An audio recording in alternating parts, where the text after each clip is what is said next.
The new economy is entrepreneur-centric. We live in a world where challenging the status quo is the norm. Doing things as they have always been done is no longer in vogue.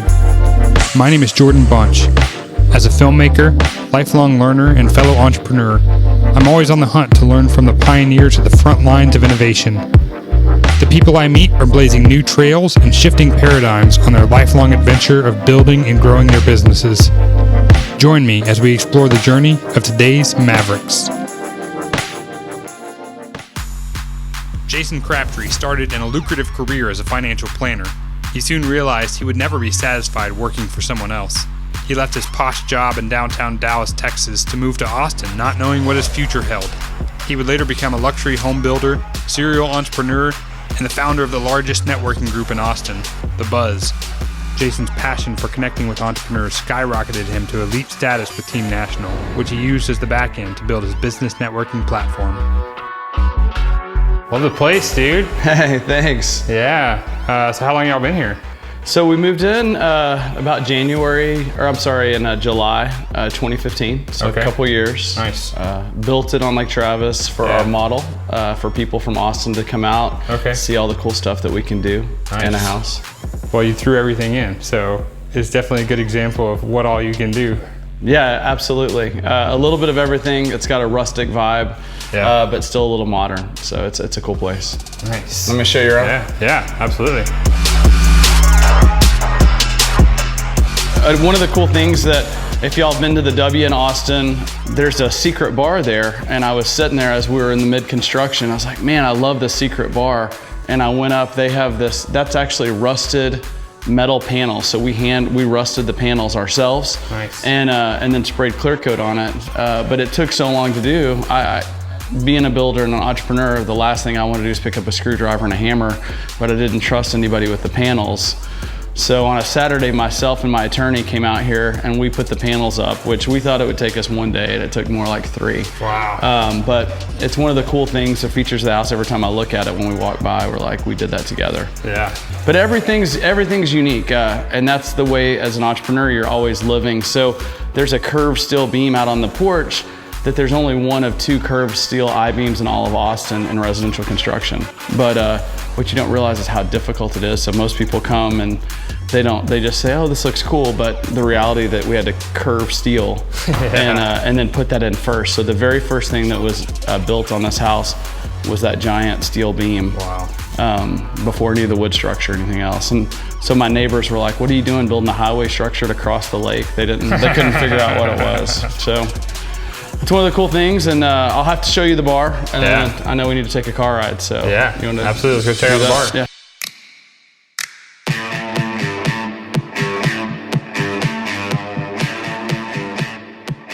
One of the cool things about living in Austin is 6th Street and the downtown scene, but then when we moved out to Lake Travis, no one wanted to come out and join us at the house because they thought 35 minutes was too far from downtown. So we said, well, we built a bar that's like 6th Street. So if anyone wants a cold beverage, whether that's a Coca-Cola or something better, we have those to offer them. And so it's a real commercial bar. So that's what makes it fun.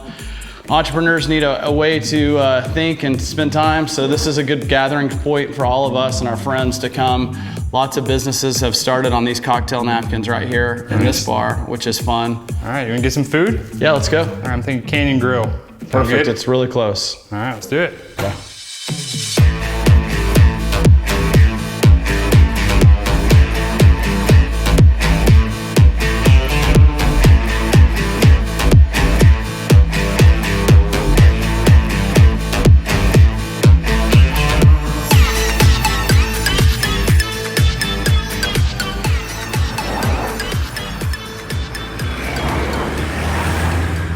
Did you always know that you were an entrepreneur at heart? How'd all this start? Yeah, when I was in high school, I had an opportunity for a commercial real estate company to put up big signs, and the first day I did it myself, and I realized I needed to find some big strong guys to help me, so I went to my friends that are on the football team, said, you guys need to work out, why don't I pay y'all to work out? They thought it was a good deal. Yeah. So they would roll around in my truck and we'd put up these big commercial real estate signs. But that was my first entrepreneurial venture. went off to college and thought, man, I'm gonna do a traditional job, and went to work at Accenture doing strategy consulting. Great job out of college, but I hated checking in at an office. I worked in downtown Chicago and downtown Dallas, and you're a cubicle monkey. Every day you check into your cubicle, you work all day. But when we got here to Austin, I was in the front yard, and a girl was walking down the street. My dog chased her dog, and I didn't know a single soul here, and her husband was a builder, and I just said, hey, you seem like a nice person. Is there any way you can introduce me to your husband? And she said, do you like to play poker? And I said, I love to play poker. He said, well, cool, he'll pick you up at 7. And he was a builder. I followed him around in his truck, and next thing you know, I'm a builder in Austin, Texas. Had never built a house, but I decided I wanted to work in flip-flop shorts and fishing shirts. Yeah. And just became a builder. First house I ever built was actually selected out of all of Austin on HGTV to be featured as the Austin house for a reality show that they put together. So yeah.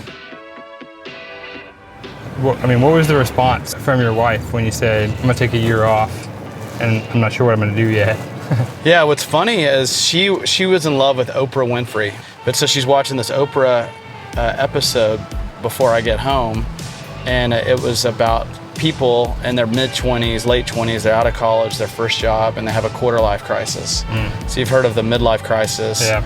But I was having a quarter-life crisis, which was, you've done everything exactly how you had planned it. You went off to college, you got a good job, you're living in Dallas in your first house, you've got 2 nice cars, everything looks to be perfect, but then you're not happy with your career. Yeah. And so at that point when I told her, she said, obviously, you're never gonna believe what I just watched, you're having a quarter-life crisis, and let's do it.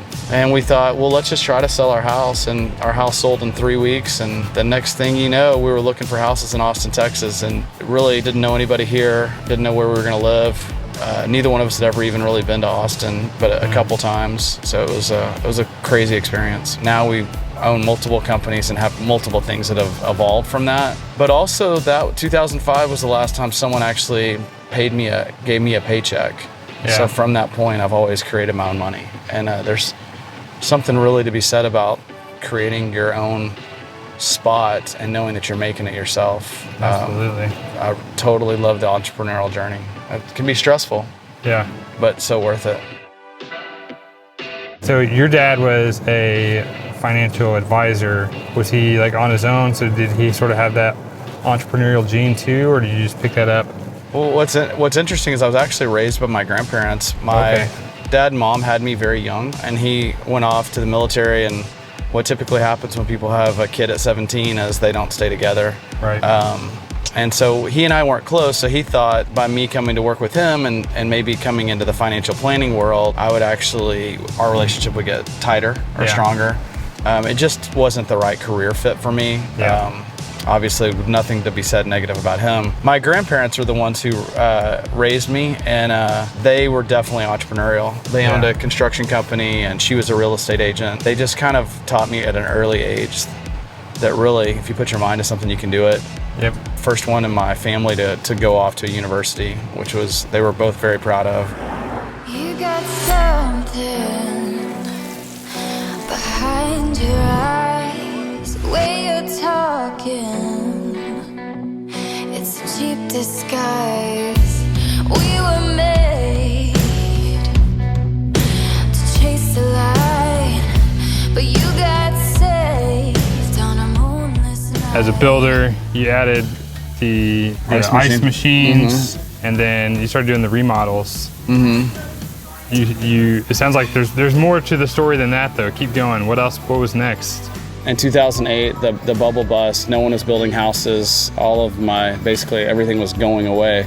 And I thought I may have to go back to Accenture. It wasn't just happening to me. People couldn't sell their houses all over Austin, but they needed a bigger home. They had kids and different things. So we started doing the renovation, remodel, addition work, which is something that I swore I would never do. So don't ever swear you're not gonna do something, but you'll do what you have to do to eat, basically. And so I started renovating homes, doing additions, remodels, and again, making those connections. And quickly we became one of the largest renovation remodel contractors in the city. Because we were able to take the power of a big home building company and then take it to renovations. So again, it's looking at a market that with a different set of eyes, kind of like we talked about when I initially went into the home building business. And so now we have a large home renovation company. We also do the new construction, but I wanted to have the multiple streams of income, so we started the ice machine business, and have just always looked at what's next. Basically through that we started the Buzz, which is the co-op networking group here in Austin that we've been exploding. But again, it's about making those connections. Yeah. Fight the good fight, chase down your demons, tame 'em right. Tell me more about this idea of the desire to connect with other entrepreneurs. I mean, because you did that from the very beginning, the very first house.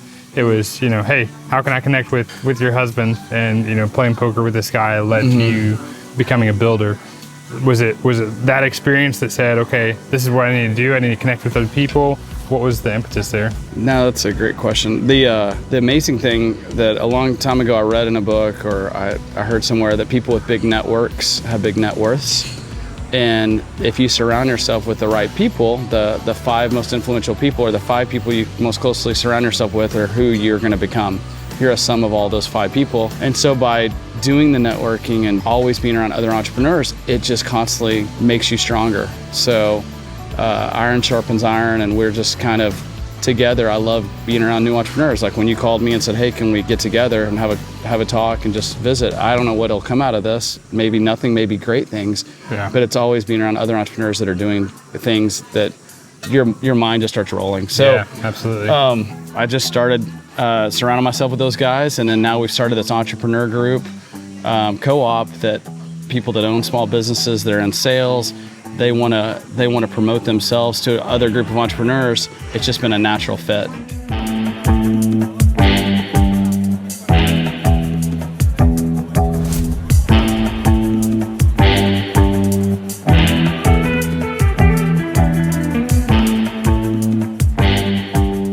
As an entrepreneur, like it's a lonely world, right? If you're Absolutely, yeah. If you're a solopreneur and you're all by yourself, and you don't have anybody to kick ideas off, your spouse thinks you're crazy. And that's where I realized by being around and starting this network, you can actually make something happen. And there are other people out there that are also crazy, that are entrepreneurs, that they believe in their idea and they're gonna try it no matter what. And so that's what led me to go into these other groups. And then by starting the Buzz, it just basically has exploded because of the way that the group grows. Having a direct sales component to it, where people actually make money. They're incentivized, plus they get to be around the entrepreneurs and they get to grow something. So we didn't know it would be that big. We thought it was going to be popular, but this will grow in any city across the country. We just need to find the right leader in that city. Sure. One of the things that interested me first about the Buzz was hearing the stories from the entrepreneurs about how much business they were doing from either direct sales with the group or, referrals to their own business. Remarkable stories. Right. We have an example of one of the new business owners in our group that had to borrow the money to join. It's a one-time fee, but she had started a new company and didn't really have any customers. And within a year, she can attribute $300,000 worth of sales to her brand new startup. Awesome. Directly from the co-op meetup, the Buzz. So now you think about people that have these ideas across the country. Yeah. If they can plug into our network, and it can help generate, because people want to work with people they like and they see, and that's the magic. When I was talking with my wife and trying to sort of like explain what I was joining here, it's almost like a business cult. That's right. In a really good way, though. Typically there's obviously negative connotations to that, but I was like, just in the fact of, I can tell that these people seem like they are extremely loyal to each other. Yeah. The loyalty is off the charts.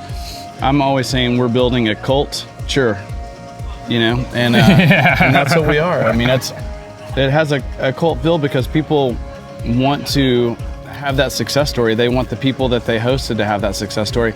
You go join a chamber or some other traditional group, there's nobody that's out there that's incentivized for you to do good. Those are franchises. Ours, you truly own your network. So you get to monetize your network.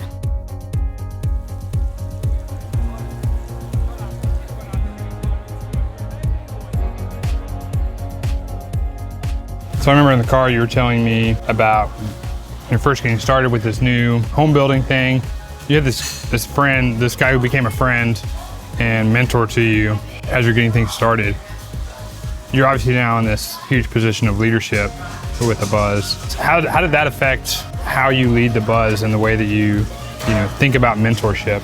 Yeah, that's a great question. What I wasn't doing before the last 2 years with the Buzz is I really wasn't spending any time on personal development. I wasn't watching podcasts or YouTubes or trying to get better, to better at my craft. But by being around all these other young entrepreneurs that were doing that, it made me think, okay, I need to do that. And then within the group, I found some guys that have been in for a lot longer than me, and I was able to ask them what helped their business grow or what helped them grow their network in the way that it did. And it was really investing in themselves. So by doing that, I think a great question to ask somebody is, what's the most influential book they've read? And then go read it, or at least go through it. Yeah. And it's just something that I didn't do. The last book I had read before that was in college. Your life is so busy. People come home, they zone out and watch TV. But the more that they can do to invest in themselves, it's shocking how people won't spend time on themselves. They just continue to go do other things that don't feed their souls or make them better.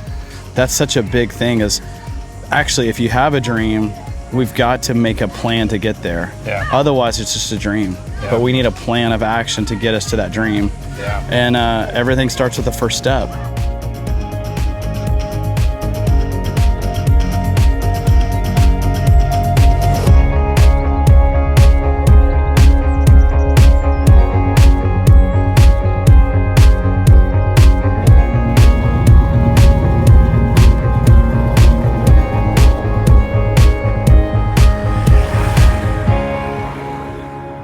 So we talked about what you're dreaming next is really taking the Buzz to some new cities.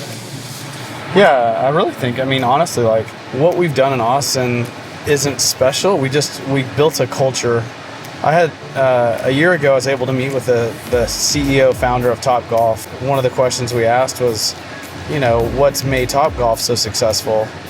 And he said, there's three things: culture, and culture. Those are his top three. And so that's all we've done with the Buzz and our co-op here in Austin, is created that culture of givers. But I truly see this growing from this network here in Austin to cities across the country, not just Texas. It's just about finding the leader. And because the money's big. If you truly are interested in it from a money perspective, it's turned into a multiple six-figure income for me. And I needed to network my business anyway. Yeah. Like, I've got a network, so now I get paid to network. It's the craziest combination. Yeah. And once people turn that on in their head, okay, what I tell people is, could you, over 3 years, it's called hosting, host between 35 and 50 people. If I told you at the end of 3 years, you'd be making a multiple six, or you'd be at minimum making $100,000 residual. Could you work for 3 years? You're promoting your business the whole time. Yeah. And let's say they didn't pay you anything for those 3 years. Would you do that? Yeah. Most people say yes. Yep. But what happens is most people aren't able to look 3 years, and they're in a year and maybe they made $5,000, and they're like, well, I've only made $5,000. I'm like, yeah, but now you have 60 people underneath you. Give those 60 people plus you time, and look what's going to happen in 3 years. And that's where we're at. We're at 2.5 years, or I'm 2.5 years in the network. I personally have hosted into the group 42 people. We now have over 1,000, and I'm making a six-figure income. Like, that's crazy. Yeah. And I did other networking groups for years and just paid into them. I never got paid. Right. So now, majority of my business comes through the network, plus they're paying me, plus I'm impacting lives. It's interesting how all of the things that you've done in your life prepare you for the next thing. Like, I couldn't have built this network the way that we've built it if I wouldn't have been a builder and needed a network and understood that there's a niche out there of people that either can't afford traditional advertising, or it hasn't worked for their business, and they need those connections. That's really who this works the most for, are people that live off that word of mouth referral.